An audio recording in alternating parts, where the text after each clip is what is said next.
tumeshuhudia, Watanzania tumeshuhudia jinsi ambavyo teknolojia ya habari na mawasiliano inavyoweza kutumiwa na maadui kuhatarisha usalama wa nchi. Sisi tuko wengi, tumeambiwa tuko zaidi ya 800 na leo tuko around 500.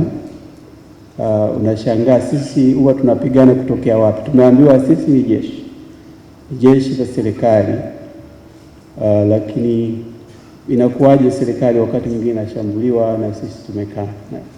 Ninaamini hakuna jeshi kubwa kama hili. Kwa hiyo tumekuja hapa kukumbushana kwamba sisi ni jeshi. Inawezekana tulikuwa hatujitambui au tunafanya kazi vipande vipande. Kwa hiyo tumeshuhudia haya yakitokea. Kila mtu anajiuliza wataalamu wetu wako wapi?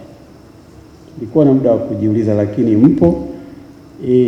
Hiki kikao kazi labda mtapata muda wa kujiuliza zaidi tulikuwa wapi, lakini hatujachelewa. Nchi yetu bado iko imara.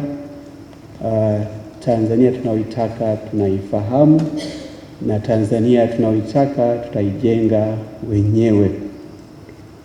Hivyo ni lazima kwetu sote, hususan kwenu ninyi wataalamu wa habari na mawasiliano, kuhakikisha kuwa mnajipanga vizuri ili kuitumia teknolojia ya habari na mawasiliano vizuri ili kuleta maendeleo ya nchi yetu.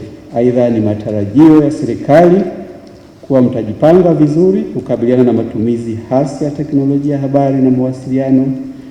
Mnatarajiwa kuonesha mahiri wa juu kabisa katika tasnia yenu. Hamna mwingine mtu wa habari serikalini zaidi ya nyinyi.